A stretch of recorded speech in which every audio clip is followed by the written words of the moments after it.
Good morning, sunshines. Callie Carroll here.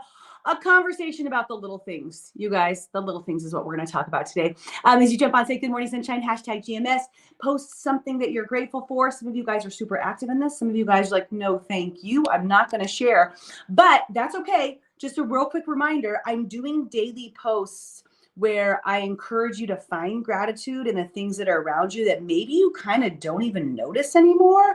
And I've been noticing through your guys' messages how supportive that is for you to connect, right? Connect to all of the little things, which is today's conversation. So, you guys, guess what? Here's a little thing that's not a little thing, that's a big thing, but it might seem like a little thing because you have it happen probably on a regular basis.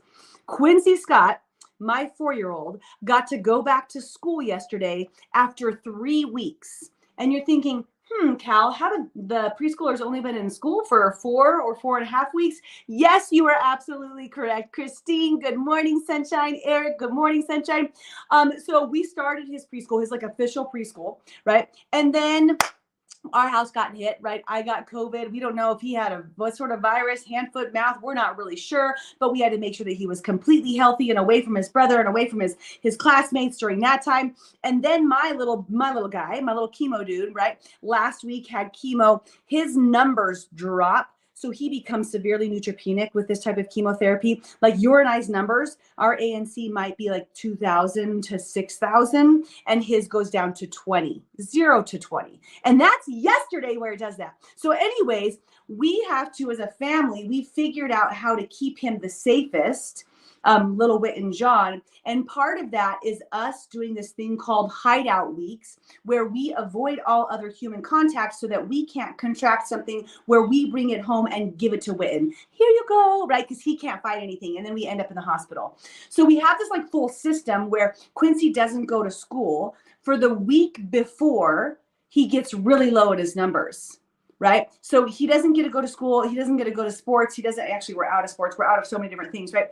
During that time, because if he were to get sick, it would be the perfect time gestationally for him to give it to Wit and John right when his numbers bottom out. So we've like over the last 16 months, I'm so grateful that we figured this out of the times that we actually keep him home. But yesterday, one of the little things, we got to send him to school. And I was really spending time connecting with the beauty of something so simple yet so big, right? That I get to have my child go to where he's supposed to go, right? Go to see all of his friends, go to learn, go to laugh, go to have fun and be in that environment.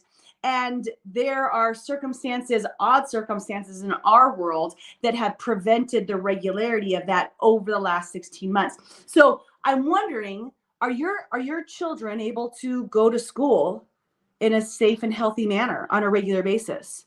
And I pray that the majority of our answers on here are yes. We do get to do that, right? And even though when you say that, like getting to go to school is a big thing, but it seems like a little thing because you probably woke up this morning and got the kids all their lunches packed or whatever it was and got them the bus or got them to, walked them to their door. And it was like, maybe there was stress around it. Maybe there was frustration about it. Maybe there was aggravation about it. Good morning, Antonia. How are you? I'm not really sure, right? What emotions you felt around that. But man, if you just take a step back at what's going out, on out there are some children that don't get that liberty. And your little ones do.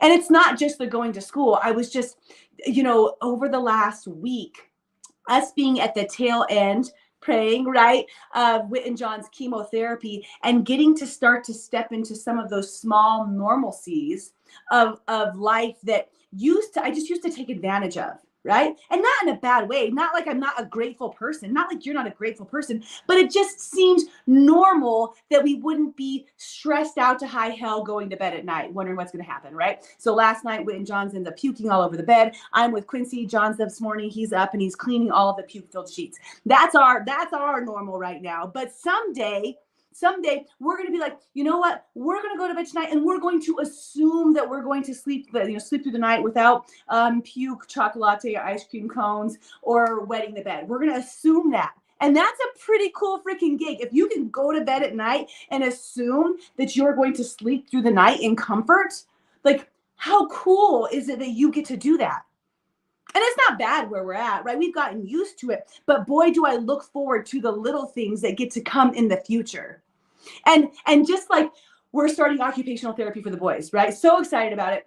Quincy started yesterday. We're going to work on like all of the different things that he's experienced over the last year, whether that's like rapid change, not knowing who his parents are going to be that week, not knowing if our family's going to be home, a lot of like laying around instead of energy expenditure because we're taking care of a sick one, and giving him energy, all these different things, right? We're going to work on with him. And then Whit and John, we get to go today. And my first priority, you guys, I really want to get him out of the footsie pajamas. He's cute in footsie pajamas, but it's been 10 months of just footsie pajamas, even in the summer, right? And I just imagine the day where he goes downstairs and he grabs shorts and a t-shirt.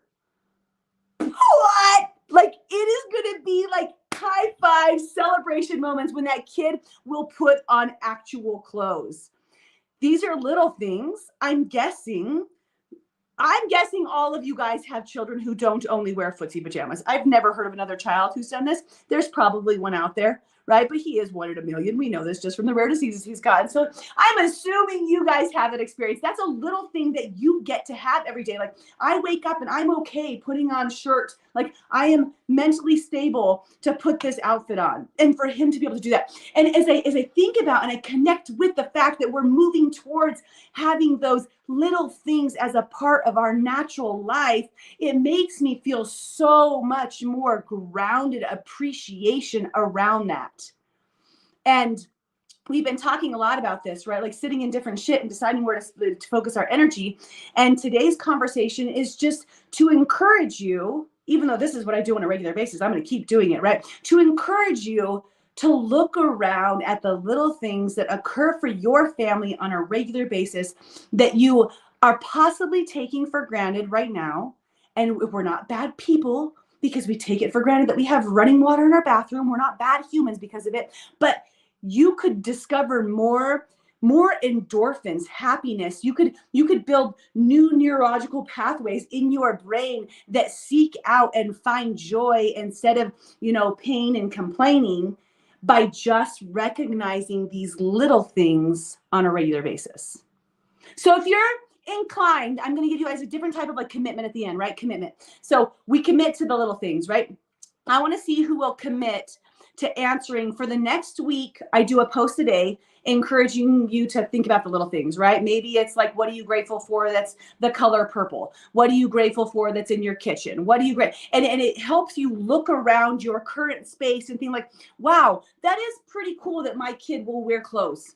I am pretty lucky that my child will wear clothes. Speaking of which, there he is. Good morning, sunshines. Do you want to say bye to my friends? Because we're all done. Do you want to say bye to them? Do you feel sick today? No. Did you have barfs last night? Yeah. Did you barf in the bed? No. No, you didn't. Daddy said you barfed in the bed. No, I didn't. I did the chocolate on your bed. Oh, you barfed the chocolate in my bed. That's okay, huh? That's okay. Will you wash it up? Guys, if you're committed to that, committed to the next week of looking at those gratitudes and just answering something, and there's ones in the past you can go back to as well, then just say, I'm committed. Let's do some affirmations and we'll tell them goodbye, okay? I am strong. You don't want to today. I'm going to go cuddle. Yeah? Well, I always say bye, and I'll say bye. Okay, let's just do it. Say bye. Bye. Bye. You want to push the button? Yep. Perspective reveals miracles, my love. Okay, good job. Push it. Remember, you have to push it twice. One. Push it a little bit harder. Oh. I think what did it do? Okay, push the big red button.